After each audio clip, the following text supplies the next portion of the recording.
What is going on, guys? Welcome back to another video, and I need to thank you guys so much. We have reached 2,500 subscribers and I could not be happier. We are going to be grinding harder than ever for you guys to be bringing you the best content possible. I would like to know, what other kind of content would you guys like to see from us? What other types of videos or series would you like for us to start creating? I would definitely like to start a discussion in the comments, but please let me know what you guys are interested in and you would like to see. That way we continue to grow and continue to give you guys the best possible content to watch and stuff that you guys really want to see and can learn from. So today we're going to be talking about why Earthshaker is coming up in the meta and why he's making a resurgence. The hero has slowly been crawling up in the mid lane ranks because honestly off lane Earthshaker isn't really that popular, but mid lane Earthshaker I'd say is the most popular position for him right now, as support Earthshaker is not doing a whole lot. Heroes like Ringmaster and Jakiro are just so popular, you'd be better off picking those heroes in the support line rather than an Earthshaker. However, in the mid lane is a complete different story. A hero like Earthshaker can provide you with tempo and can also provide you with a lot of damage and control and also really good team fight. Earthshaker's ultimate is one of the best ones in the game at giving you a really big team fight win, especially in low MMR where people tend to group up a lot more often, and once people group up is when Earthshaker can get his bread and butter. Grouping up is something that you're always looking for on the Earthshaker to be able to get a massive echo slam, because the more units the more damage it's going to be doing. And even in high MMR games sometimes people will just naturally clump up, especially if they're chasing a big kill. That is your opportunity, so be really patient on the Earthshaker to be able to get these big echo slams. However, don't be scared to land a one-man echo. This can easily get you the team fight win either way. Don't always be waiting for these 5-man echoes, which more often than not you might not get one throughout the entire game. They're just pretty rare to happen. Even on good Earthshaker players, there's just not the opportunity for you to get that massive 5-man echo or that rampage you guys see from clips. So don't always hold the echo. Make sure you guys are getting that high priority kill and make sure your team has the advantage. If you're able to go in, pick up the mid laner or pick up the carry off a solo echo slam, that's a massive advantage you're giving to your team. That can easily pick up the fight win for you guys. So please, I see a lot of players holding echo slam for that perfect moment. Please don't do that. You're just honestly griefing your team. Let's talk about the facet. So in terms of the facet, Slugger is the main facet everyone is going for. It hasn't really changed since the beginning. Since I gave him this facet, everyone's been going for Slugger. It is the best facet, especially against illusion heroes, and it allows you to farm much faster. So overall, it is always going to be that go-to facet on the Earthshaker. But let's talk about the build. So on the mid lane, you guys want to be building a bottle and a wand. You could also build a soul ring. It might be a bad stick game. You might not be getting a lot of value in the lane.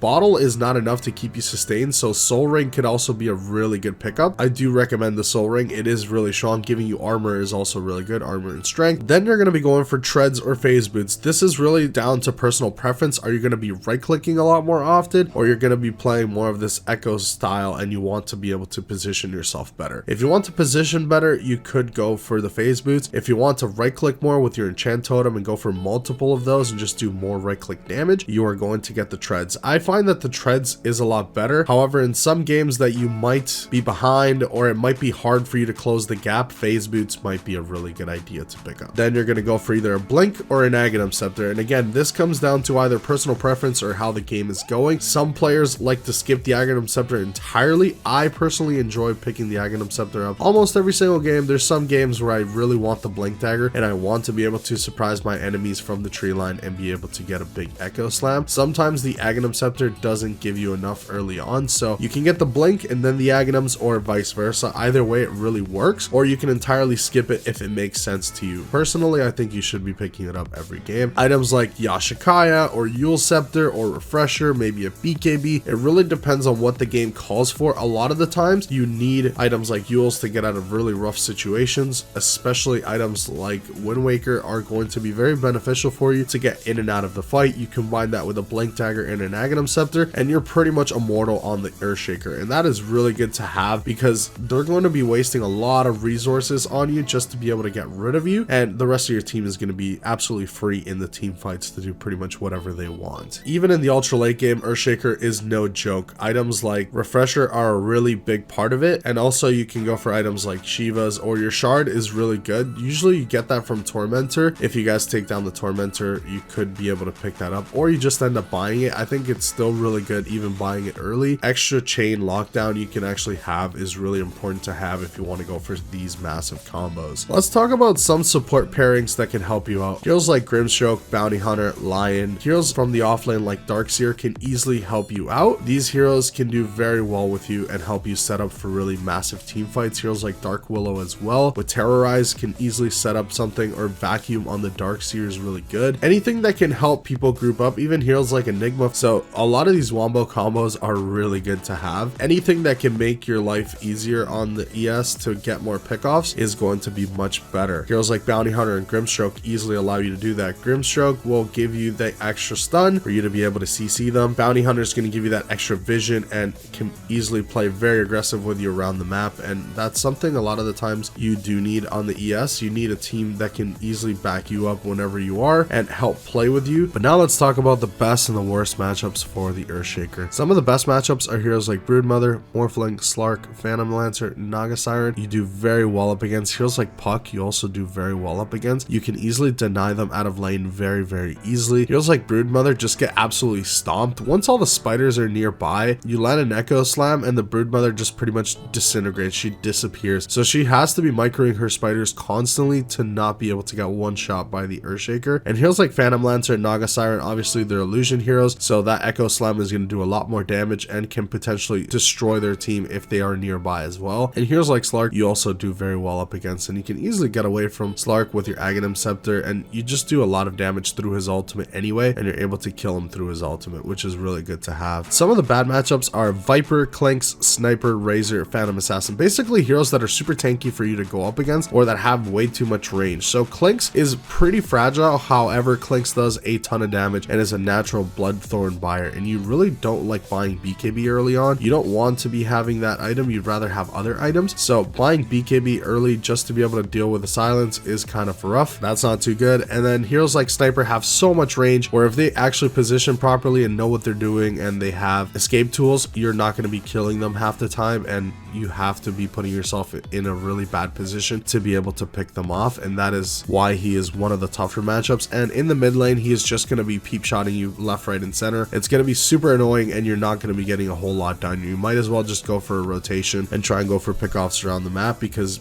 that lane you just don't win it. And heroes like Razor and Phantom Assassin are just so tanky and do so much damage, they can just commit onto you and there's not a whole lot you guys can do about it. But let me know in the comments what you guys think about Earthshaker this patch. Are you guys picking him a lot more often from the mid lane, or you guys are playing him in different positions? I would definitely like to know what is your favorite position to play this hero. I think mid is the best position to be running the hero and the one that I enjoy the most. Offlane Shaker is pretty good, however there's just better options right now. In the mid lane there's not that many really top tier options, so I think that's why he's having much better success there. And when it comes to offlane and support, there's just better options out there to be picking rather than the ES, but from the mid lane you will be having a lot more success. Hopefully you guys enjoyed the video. If you guys learned something, consider subscribing and joining the Dota Chronicles community. Thank you so much guys. I will catch you guys in the next video.